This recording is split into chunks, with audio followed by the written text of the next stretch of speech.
that's kind of very alarming to me. Why the hell would Future's blood brother, who kind of like runs the FBG label, why would he have a bunch of like? Do people keep for their own personal use? No, right? I don't know if it's about like that kind of stuff. No, right? So that kind of seems like they're doing some drug deal, right? 21 kilos? Wow. Pulled off a full-blown sweep, and this one shook the entire Atlanta scene to its core. Future's own blood brother, FBG Casino, is now staring down a federal sentence that could lock him away for life. Behind all the flashy Instagram lifestyle and heavy FBG ties, Casino was allegedly running a major operation, one that finally caught up to him when agents kicked in the doors and uncovered 21 kilograms of pure poison and nearly $400,000 in cash. But the crazy part, what brought Casino down is way deeper than anyone imagined. This ain't just about one arrest. The feds are building something bigger, something that might even reach all the way to Future himself. Yo, what's good, fam? We're about to dive into some real federal drama, the kind that's been shaking up the Atlanta hip-hop world. And trust me, this story got more layers than an onion in a crime movie.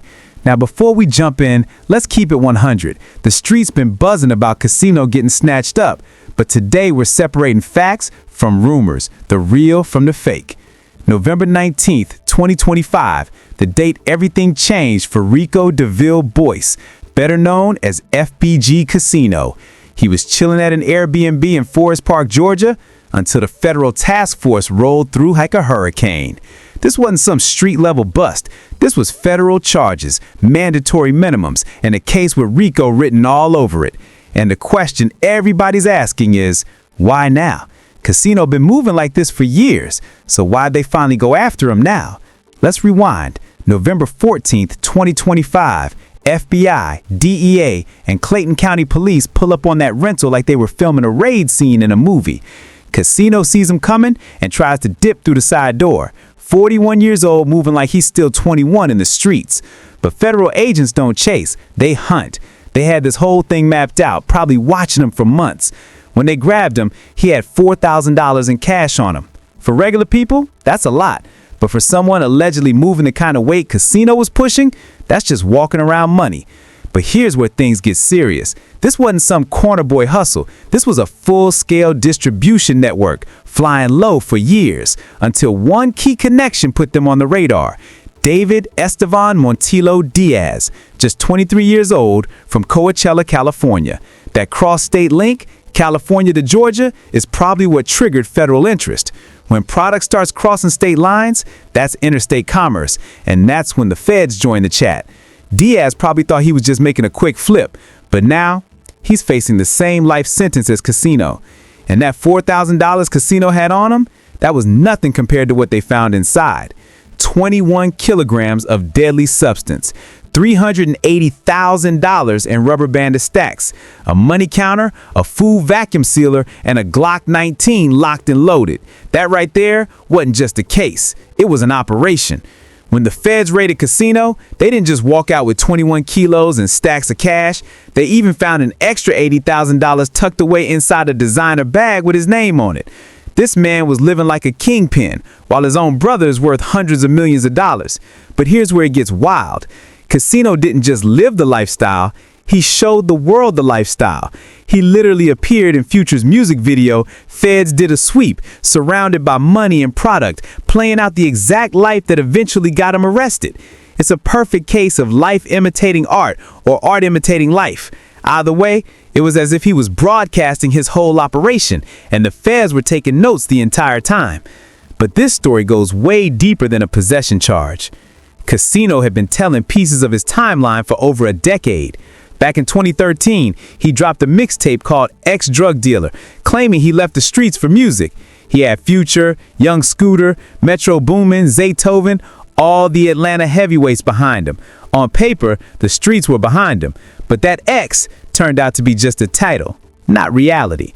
By 2017, he was in interviews with DJ Small Eyes saying trapping is dead, calling out people for being sloppy and posting everything online. Meanwhile, he was doing the same thing, building his own case through videos, interviews, and social media.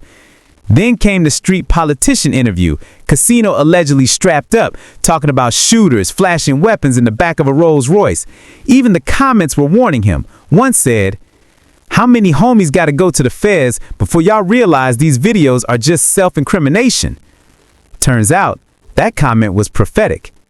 And here's something people outside the streets might not understand. When your brother is worth $50 to $100 million and you still choose the risk of federal time, that's either pride, ego, desperation, or something way deeper. Some people would rather risk it all than feel like they're living off someone else's success, even if that someone is their own blood. But Casino wasn't just Future's brother. He was deeply involved in the business side of FBG, reportedly handling day-to-day moves, trusted with serious responsibilities. That's where things get blurry. Where does the legal business end and the illegal activity begin? That's the exact kind of gray area the feds love to dig into, especially in RICO cases. Now he's facing a mandatory minimum of 10 years, with life on the table. At 41 years old, that's practically a death sentence. But one thing still sticks out. Casino had been moving like this for years, posting, flexing, talking openly, even going viral in Future's Feds Did a Sweep video. So why now? Why did the feds finally move? Simple. Somebody talked. You don't just accidentally find 21 kilos and $380,000 in cash. The feds had specific intelligence, and somebody dropped a dime. They knew exactly where to look, exactly when to make their move, and exactly what they expected to find. The operation had been running for years, but something must have shifted. Maybe it was the involvement of co-defendant David Montillo Diaz from California. That kind of cross-state link can draw federal attention fast. And here's the thing about federal cases. They don't just pop up overnight. Agents spend months, sometimes years, piecing everything together. They rely on wiretaps, surveillance, financial tracking, and most of all, people talking. Somebody in that circle probably got caught up and decided to cooperate to save themselves. Maybe someone picked up on a smaller charge, chose to point upward to avoid doing serious time. And this isn't just about one person getting caught with product. Federal prosecutors love constructing enterprise-style cases, the same way they approach the YSL situation with Young Thug. They'll look for patterns, money flows, connections, and narratives that allow them to argue an organization exists behind the scenes. With FBG being a label, a brand, and a business with multiple moving parts, prosecutors could try to frame it as something more, especially with family ties involved. They might claim that Future's success, his music themes, and the structure around him could be used to paint a broader picture, whether accurate or not. Remember how in the YSL case, prosecutors leaned on lyrics, online posts, and business records to push their theory? They could attempt something similar here, using artistic expression as so-called evidence of involvement or awareness. With Future's catalog full of street-influenced themes, they might argue it fits a narrative they're trying to construct.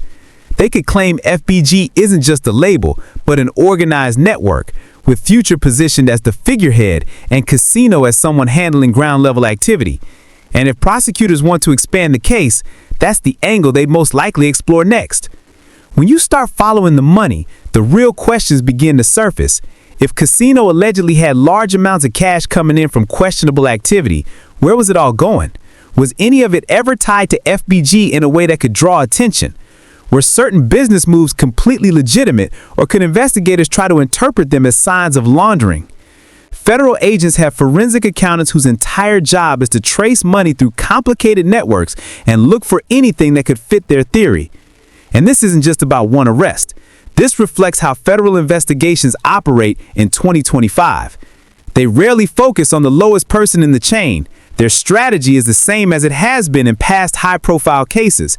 Start with the people closest to the street activity and slowly build upward, whether or not the narrative they construct matches the truth. You saw it with YSL, you saw hints of it in old Cash Money rumors, and you definitely saw it in the BMF case. The blueprint hasn't changed. But the timing still raises questions. If Casino had been on the federal radar for years, why move in November 2025? Maybe the political climate shifted and federal agencies got more aggressive. Maybe someone in the circle was arrested and decided to cooperate. Or maybe investigators finally felt they had enough pieces to attempt a larger enterprise-style case, the kind they try to pull everyone into the same story. But what really puzzles me, though, is why Casino was still so deep in the trenches when, from the outside looking in, you'd think he could have been fully brought into the legitimate side of things. Future is worth serious money, so why wasn't his own brother comfortably protected on payroll?